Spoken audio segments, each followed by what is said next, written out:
Hello everyone, Valair Shabilla here, bringing you this bonus episode of Pharma Soccer. The good folks at SoccerWise had myself and Ben Wright for their Nashville preview, and we are posting the content on both feeds. Enjoy this bonus episode with two of the most trusted voices in North American soccer, Tom Bogert and David Gass. We will be back to our regularly scheduled programming Tuesday morning, so see you then. We are talking about Nashville SC under BJ Callahan trying to rewrite the script a little bit and turn themselves into maybe a different style of team in Major League Soccer. They are hoping, based off last year, a more successful team. We had a conversation with two of the best in Nashville at 615 Soccer in Valair and Ben. Valair working on pharmaceutical soccers. Ben, one of the best writers covering Major League Soccer just across the board, the whole league, as well as Nashville. Specifically, Tom, someone you know very well. I sat down with them to chat about this team and about this club. But before we get into that one, a move was made after we had this conversation. We already knew that they had tapped in to their Scandinavian markets to bring in some attacking pieces, Tom. They've now increased that since we've last recorded. Yeah, Nashville SC are finalizing a deal to sign Ahmad Kassem, a Swedish youth international attacker, a very versatile player. He can play on either wing. He could play as a 10 or a false 9 if needed. I don't think that they'll need that for this team, but that just shows his versatility. He can play on either flank, which is going to be very, very useful for BJ Callahan and his team as they try to find out the most optimal attacking combinations. And if you could plug and play this player, Kassem, around kind of the front line and see exactly what works, how he can complement these other players. And just for rotational purposes, it's a long season. You need to have players with versatility. It also goes into the conversation around the 4-2-2-2 or the 4-3-3. It seems like the two pieces they've brought in are players who are comfortable centrally, but are natural attacking wide players. And so it gives them the flexibility to be able to move into and out of that formation as BJ Callahan still tries to figure out what this team is. And I think for Nashville fans, it should be exciting. Like that next progression, can you be a possession team? Can you change? Can you affect the way teams choose to play rather than being reactive? Can you be proactive and sort of set the tone in a lot of games? They haven't been a club that's done that, and they can be. This is a team, when you look even at Walker Zimmerman being signed as a DP center back, I think I went through it. They had 3 of the 15, 16 highest paid players in Major League Soccer. So it's like we talk about small market, but this is a club that has spent.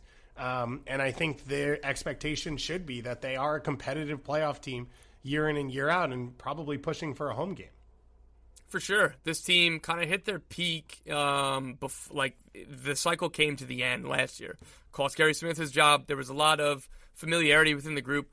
They did phenomenally in their expansion year and the years beyond to be sustainable, to be really good, to be consistent. Again, they weren't the most exciting team to watch, but they don't really care if they were picking up results. That's why Gary Smith lost his job because, well, you were really boring to watch and you weren't winning. That's a combination that does not last very long.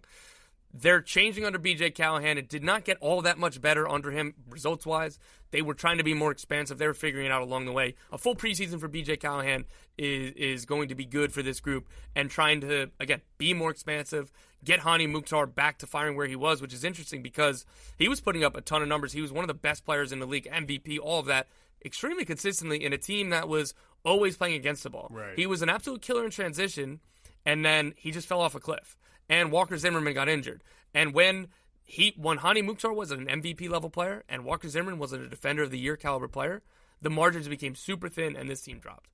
I don't think that they need to be MVP Defender of the Year to get back to that level. That's the idea with the coaching change and the style change. But they have to both be really, really good or this team will not be good.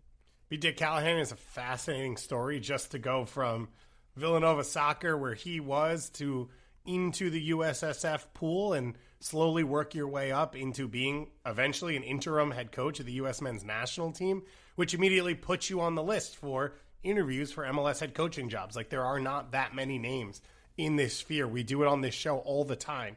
Who would you hire? What would you do? And like, it is not that easy to find someone perfectly qualified, especially because many coaches in MLS, there's not really a stratosphere. If you have a job that you like and you do well, you're not going to leave. And so BJ Callahan's a fascinating story. Valair and Ben sort of talk about it. They are excited about his personality and how open he's been and what he can sort of mean to the club. I would love to go to Nashville. I've only been one time. I went for a playoff game. Nashville won. They beat Orlando right during COVID, I believe. So you're welcome, Nashville fans. You should welcome me back with open arms. and I would love the opportunity to eat some hot chicken and hang out in Nashville. So I'm hoping for a good season for Nashville SC, and maybe we get to see another final there at Geodis Park. That was the peak at Geodis Park so far, was that League Cup final. That building should be bouncing. That should be one of the best atmospheres in Major League Soccer. And so the hope is this year, if they can consistently put together performances, they can get that done. So another big signing made, but let's now go to our conversation with Ben and Valair. Our preseason previews continue here at SoccerWise, and we've got a big one here. We've got a great group of guests, sans Tom Bogert, so an even better situation for us to put together one of the best shows of the year. We're talking Nashville SC, and we are doing so with Ben and Valair of 615 Soccer, a newly launched website covering all things soccer in Nashville, and the Pharmaceutical Soccer Show podcast that you can get, of course, anywhere you get your podcasts. Thank you to both of you for joining us. Thanks for having us. Yeah, really excited. Valair, you had me on your show a week ago, so you're like on the verge of being sick of me. I think that my wife tells me like I'm right on the edge of where people really get frustrated. But I had a ton of fun. It was a great show. I think you told me we would do 30 minutes and we did like an hour and 5. So I told you 30 minutes here. So we'll see what happens on the back end of this. Ben, you're part of the launch of the new website. Tell everyone a little bit about it if anyone hasn't been there yet. Yeah, so I mean it's a new kind of soccer specific website that we started, trying to give high level coverage of soccer in Nashville. Myself and Valair and then Chris Ivey kind of headed it up, and we have a really, really cool team of people working with us, and I think it's been really exciting to see just how interested the Nashville community is in soccer and kind of the support that we've already gotten. I think it's far exceeded our expectations going into it. So yeah, it's been really exciting, and we're excited for the first kind of year doing this on our own.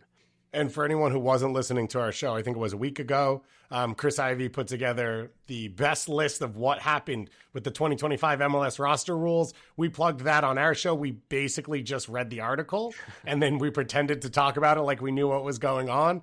So it's not just Nashville. If you like MLS, if you like soccer in this country, you should be following 615 Soccer. You should be listening to the Pharmaceutical Soccer Show as well. But we are here to talk Nashville. We haven't really done it a lot on SoccerWise. Since we launched last summer, there hasn't been a ton of conversation outside of the appointment of BJ Callahan. So let's go through the transfers a little bit as to get started, and then we will dig into some of the big storylines. We've got our Doyleism coming up a little bit later, and we've got our line set by Andrew Wiebe as well that we will get to. When you start with transfers, and it's not normally a category that's a big part of the conversation around Nashville, you have some big names coming in.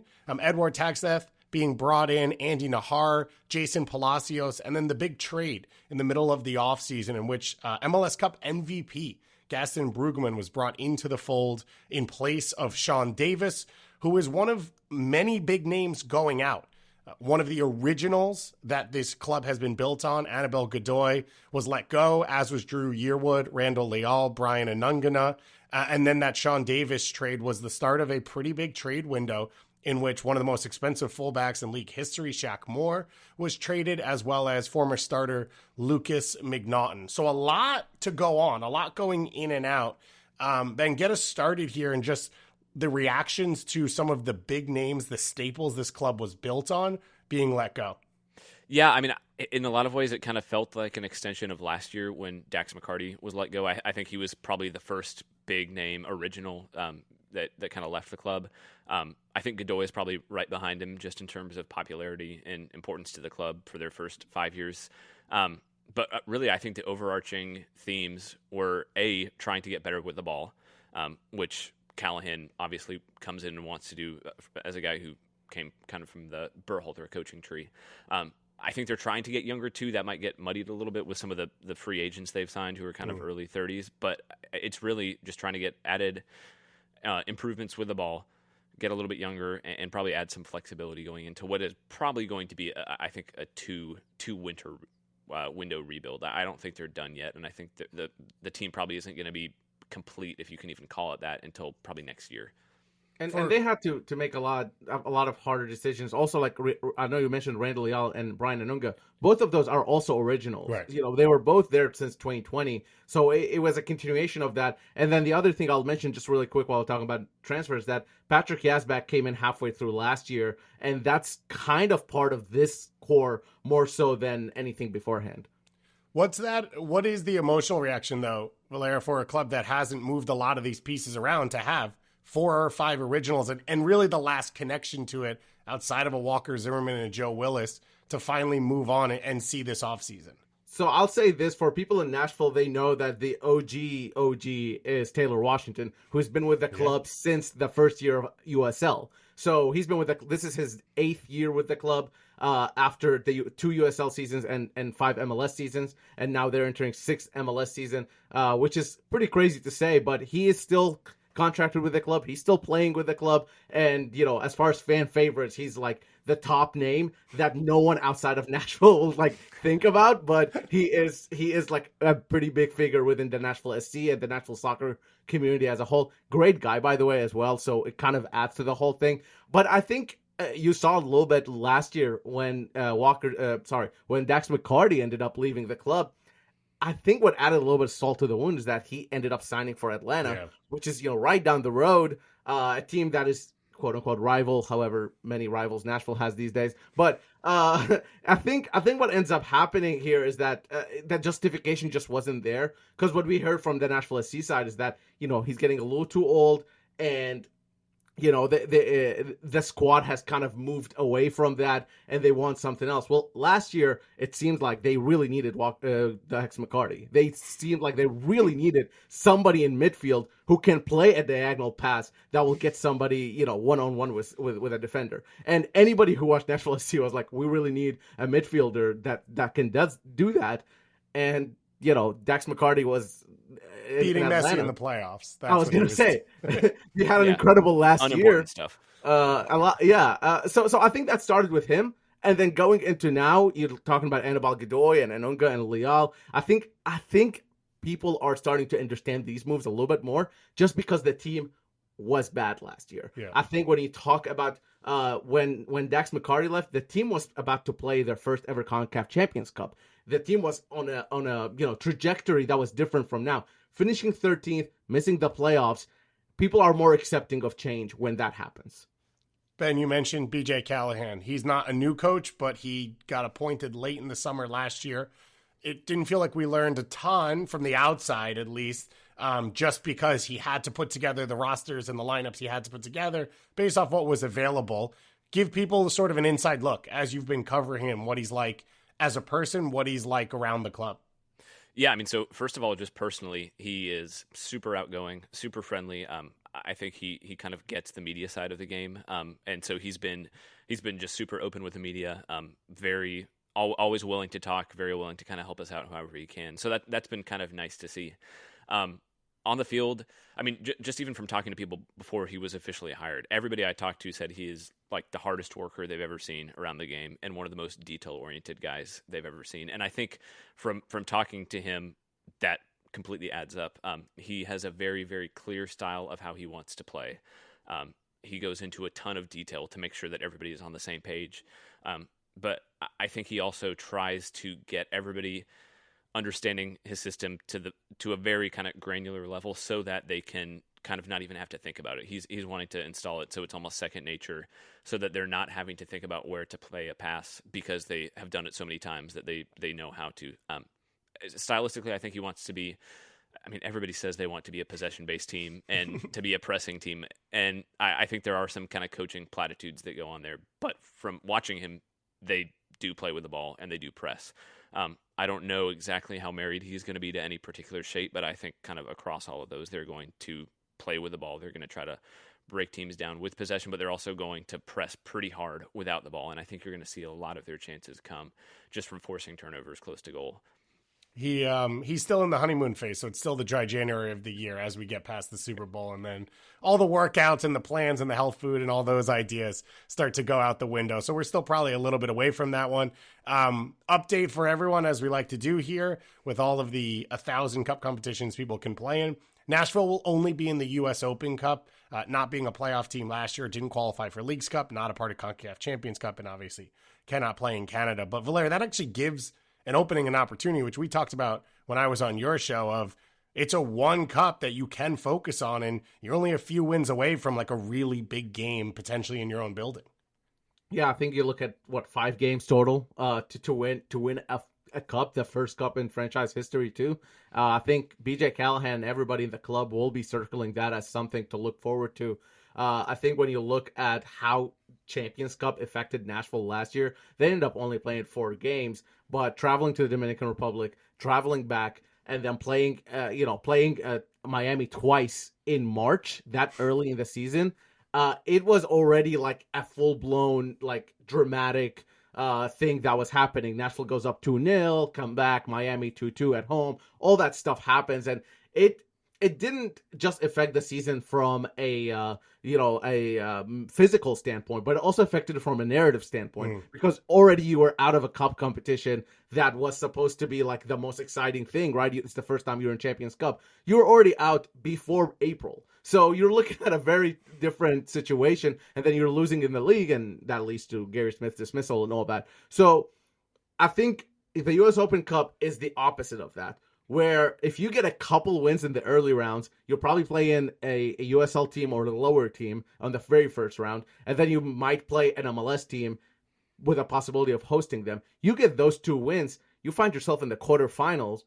You already have something to point at. And I think I was listening to you guys maybe a couple of weeks ago talking about SKC and making that cup final and what that did for their season, where it was like in any other situation, that season will be over. It's done. They had nothing to play for. But because they had that cup final to look forward to, it kind of kept it alive and kept the fans engaged a little bit more. And I think that's what this can serve for Nashville. So even if they make it to the semifinal and lose, let's say, or make it to the quarterfinals and lose. Quarterfinals is a little hard, but I think with the amount of MLS teams participating, it's a really, really good opportunity for Nashville SC to go out there and actually, attempt. I think they'll be one of the favorites going into it just based on the teams out there. You know what I mean? And I think they haven't entered entered any competition where they are the favorites. Let's just it's a fun one for Nashville too, because you talked about rivals down the road, Atlanta, whether or not it is and isn't.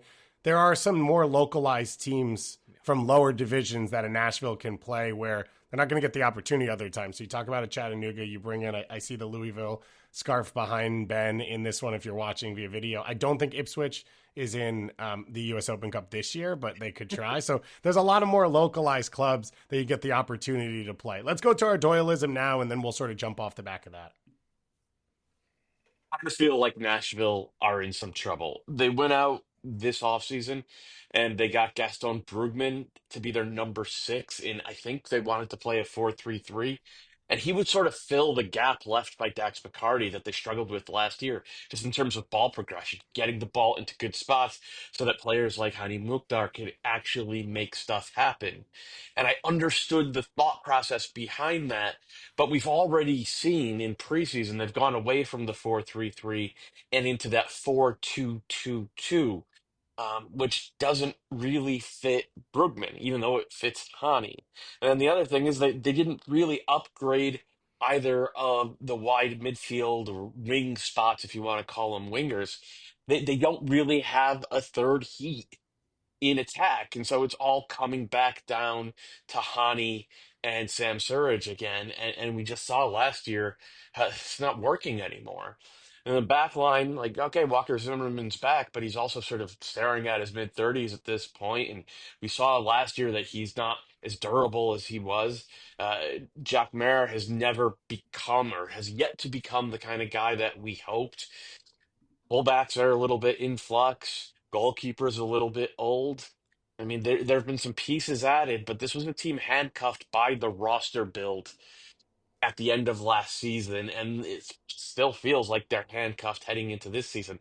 So if there's gonna be progress, maybe Johnny Perez. Like he's a dynamic 1v1 player, and they've never really had that, but he's also never really looked like a full-time starter at the MLS level. I mean, I don't know. It's hard to find something to get too excited about with this Nashville team. Doyle bringing us in on a high. You have to absolutely love it as he goes through every single layer of the team. So we'll dig back through what he said. Let's start here, Ben. You mentioned BJ Callahan, maybe not married to one system. Doyle touched early on the formation, the setup, how it all looks. What do you make so far of what you've seen, what you've heard, and how this would all fit together? Yeah, so that was going to be the one kind of sticking point I had with what Doyle said. I don't think they ever built this roster with one specific shape in mind. Like I said, I think they want to be flexible. I think we're going to see them use a couple different looks.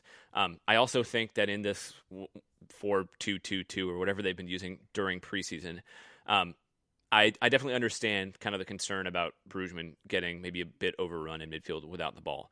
I think the counter to that is that you have, on the wings, they have Alex Muyl and Edward Taxeth, who just cover almost inhuman amounts of ground.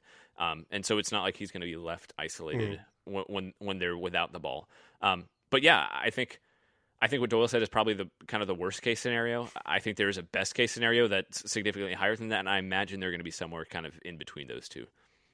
And I will add on the Brugman stuff. He's only contracted through 2025, and that trade came in with a Sean Davis going the other way. So if Brugman is just replacing the Davis minute, which he only played 30 minutes with BJ Callahan, I don't know, maybe I'm exaggerating, but it was it was not a lot, trust me. And he started 2 games under Callahan. Yeah, so you're looking at somebody to come in at that level to where that position, what we've seen from preseason now, I don't know if that's the plan going forward, but Brian Acosta seems to be taking that role as the starter there. Again, we don't know. Brian Acosta, we've seen him in MLS before, not necessarily impressed in MLS, but my point is that, if you just think of Brugman as replacement to Sean Davis rather than some sort of a big improvement piece, then you are really upgrading there based on what Nashville needs. And you talked about Yazbek before we went into our Doyleism, who you think will be a big part of that midfield as well. Yeah, I think he's going to be taking over, a starting spot right next to Brian Acosta and or Brugman probably, in that sort of deeper two of the midfield. And then in front of him, like Ben said, it's Taxeth and Muyl most likely. And when you look at Taxeth and Yazbek, the differentiator between the two of them is that I know they both came from Scandinavian leagues, but Taxeth is more forward facing, but both of them covered pretty much the same amount of ground, which is crazy to think for somebody who's playing as a quote-unquote winger. Now, obviously, Taxeth is more of a central player anyway, so he's going to tuck in a little bit more. And I think what we saw is that a little bit of an interchangeable at times when needed. Yazbek can be the more forward-facing one, but at most, I think from what we've seen of him so far is that he will be more deeper, and what he's capable of is not only going fighting and getting the ball, which Nashville midfielders have been able to do for this whole time, is that once he gets the ball, he knows how to move it to the right piece. And that, as easy as it sounds, I know it sounds easy, but Sean Davis, Brian Anunga, and other midfielders really struggled with that piece last season and every season for Nashville SC. Anytime there wasn't a Dax McCarty, and even Anibal Godoy struggled with this sometimes, but pretty much Dax McCarty was the only midfielder who can move it from deep positions to a really dangerous position within one pass or maybe 2 passes at most. We a lot to talk about with this Nashville team. I know, Ben, you've been saying BJ sort of has higher expectations for Brugman, maybe than Acosta. Brugman has struggled with injuries the last few years. That's part of the LA Galaxy getting off him. So it's good to have the depth in that position. And we know when healthy and at his peak, he can be very, very good, as we saw. Whether he's a part of this or not, because I think MLS Cup may be a little bit of an outlier, how dangerous he was offensively. Doyle talked about that third weapon, having Hani Mukhtar, having Sam Surge. Do you feel like that is as glaring an issue as he brought up? Yes, if they don't address it over the course of the season. I think there are 2 maybe caveats to that. The first is Tyler Boyd, who tore his ACL last summer and is going to be back and healthy, and it's still a pretty big part of their plans. Obviously, he's, I think, 30, 31. Coming back from an ACL isn't a given, but assuming he can come back to like 80% of his prior level, he should be a pretty important piece for them. I think they're optimistically he'll be kind of back in training in late March. I think that the timeline that they're hoping for is that he can actually like start games and play 90 minutes sometime in June to July. So that's one piece. They also have they have U22 spots to work Yeah. with and an international roster spot open, and they've been linked. I mean, Tom has linked them to Valair. You're going to have to help me with the pronunciation. Ahmed Qasim. From Scandinavia. I think they've been linked with 2 or 3 wingers from Scandinavia, and it feels like there is smoke. There is fire to that smoke. I don't think it's just hearsay. I think they're looking at someone pretty significantly. I don't know if they bring them in before the season starts, but I would be shocked if they go throughout the summer without adding a pretty big piece there. And if they can stay relevant for the first couple months of the season, I mean, anything can happen. But yeah, it's a big if. Yeah, it is. It's a big position. Valair, I was on your show. I talked about Johnny Russell. It was right after he sort of said, I want to come back to MLS. And then we were texting about Ted DiPietro right after that move happened. Of that would have been one that could have made sense for Nashville to use your U22 initiative spots with players who you've already seen in this league succeed.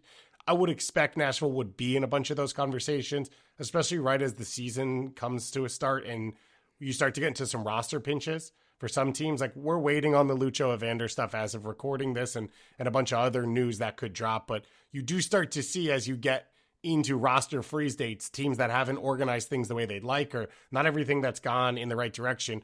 Nashville could be a comfortable landing spot of we can get quality at a cheaper price, or maybe we can even rent out those spots for players that we think could have the quality to perform for us. Let's finish off here with a conversation about one of the biggest names, but then I think the biggest aspect of this team, which is the strength, has been the back line. It's been the defense.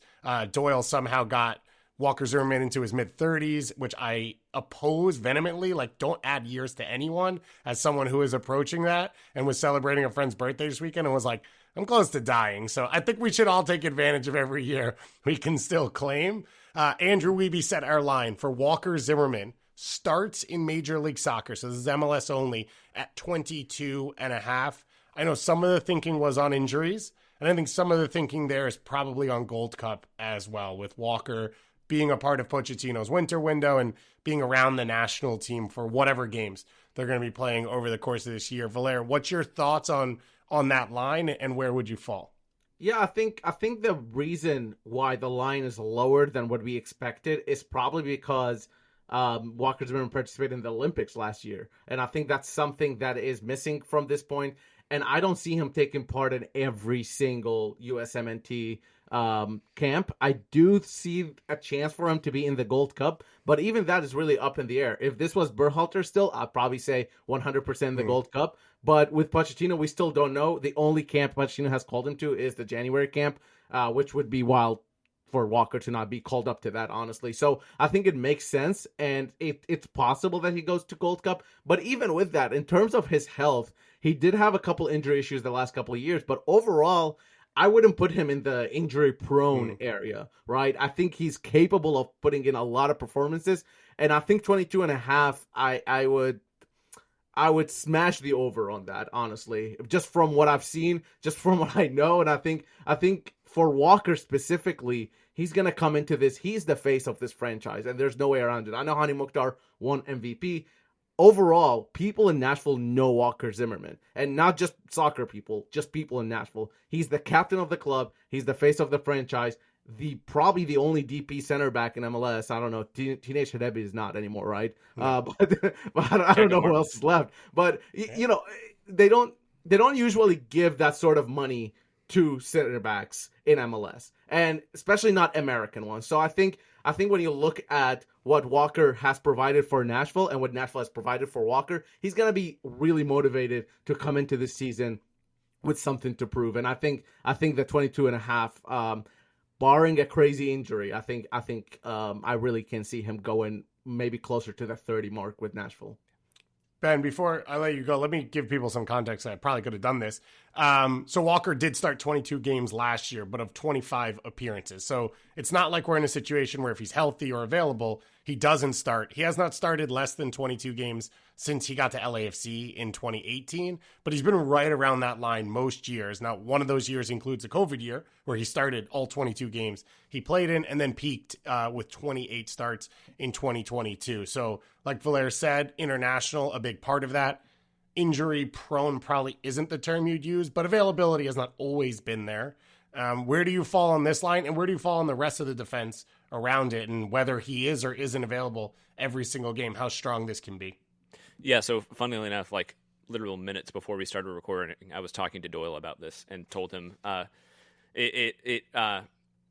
came to terms with my own mortality when he referred to Zimmerman as an old center back because he's like 3 months older than me. So getting up in age. So Doyle would not be excited about you in a preseason prediction. Just warning you, just in case you get stuck. Yeah. But look, so Zimmerman, he had Achilles surgery last winter off season. And like, I talked to him before the season. He's like, hey, I'm finally, like, this is the first time in a year plus that I've actually felt healthy. Came back, looked great. And then he had kind of a freak knee-to-knee collision in a game against Miami early in the season, and that required another surgery. And that's, other than the Olympics, that's really what kept him out a lot last year. And so like Valair said, I don't think those are really repeatable concerns. And honestly, I think if he does get called up to the Gold Cup, it's because he would have had to be playing out of his mind for the first half of the season. And I think Nashville would take that happily. So I think Zimmerman is probably the defender I'm least concerned about at all this year. I think he'll be around. He's also out of contract this year too, so kind of added pressure on him to perform and either stay in Nashville or earn himself a contract somewhere else. I think the rest of the defense is kind of up in the air. Right back, it looks like it's going to be Andy Nahar and Julian Gaines kind of competing for the starting spot / sharing starting minutes. I think Dan Levitz is probably the lockdown at left back, and you know what you're going to get from him, but he's also 33. And I don't think they really have a real challenger behind him. So I'm not so concerned about that. I think you kind of know what you're getting, and there's not a ton of upside down the left. I don't really know who is going to start next to Zimmerman consistently. Jack Mayer, I think we always think he has a high ceiling, but he certainly has not hit his ceiling to date. And I worry that he's never going to. And like, if he's kind of just a mid-level MLS starting center back for the rest of his career, that's fine. But I think we thought he might have like potential fringe national team type caliber potential, and we haven't seen that yet. Behind him, it's Jason Palacios, who to be honest, I didn't even know who he was before Nashville signed him. They're pretty high on him. I mean, knowing them, I don't think they would have burned an international roster spot on a center back if they didn't think he could at least challenge for starting minutes. And then Josh Bauer, who has been playing right back a lot in preseason because of injuries. But I think he's probably the third guy on the depth chart. So I think that whoever partners Zimmerman will probably change a good bit early in the season while Callahan tries to figure out who his starter is. But they have depth there, and I don't think either of those three guys are net negatives in any way. And so I think if Zimmerman stays healthy, I think he's the type of guy who kind of elevates everybody around him. And so if you get 30 games from Zimmerman this year, I would wager that this defense is pretty solid. And just to something you said, Gass, earlier about Nashville being known for that defensive stability as the team for defensive stability, I really think they're moving away from that in this Nashville SC 2.0. I think that, I mean, they're not going to just like not defend, but what we saw last year was a pretty rough go for the defensive core, and it did improve this year a little bit. Andy Nahar, Palacios maybe, but they didn't spend their resources there, and I think that tells you that this team is moving towards the midfield and the forward lines more so than the defensive line, which has been where they always reinforced every single preseason, right? So I think you're going to see a team that's a little bit more focused on pressing and having the ball rather than a team that's more sitting back and waiting for the opponent to do something. I'm excited to see Walker Zimmerman in that setup because what, helped elevate him into the player that we just talked Jack Mayer potentially could be was playing at LAFC in an open game where he showed his ability to cover over the top, to close down space, to win a ton of 1v1 battles. And it's been a different role at times in Nashville. I think one he's also been really well suited to, of being sort of that dominant piece inside of a set block. But I think he still has that skill set. I think that's why Greg Berhalter kept calling him in and liked what he was able to bring when the team got pulled a little bit higher and was able to be more aggressive. His ability to defend 1v1 at that center back position. I'm going to go over on this as well. I agree with sort of what you both said about his injury concerns not being injury prone and constant. And even if the Gold Cup does happen, I think he'll still get over that number. I also think there's a difference for a team that's just out of it versus a team that's contending for a playoff spot, and you're the DP captain center back, and you want to be out there on the field and you can fight for it. You've got that relationship with BJ Callahan as well. So I have high expectations for the year he's going to have. And I think I have higher expectations than what Matt Doyle said about the season that's coming for Nashville. We're doing our watchability rankings coming up, myself and Tom. I think Valair, as you talked about, they won't defend ever a single time, so they'll be high on the list. We'll take the 10-9 games. And even if it's not that, I think they're going to be much more fun to watch than they've been the last few years. No matter what, the place to follow it, 615 Soccer and Pharmaceutical Soccer as well. Get involved, join. The coverage is fantastic. As I said, MLS coverage on top of just Nashville coverage. So if you like this league and you like following it and you want to do it as well as you can, it's a good resource for you. And hopefully we'll have you guys on at some point over the course of the year if things are going moderately well. Sounds good. Thanks for having us on. This was a lot of fun. Yeah, thanks, David. Nice seeing you again. Next week, same time? Absolutely. Put in the calendar.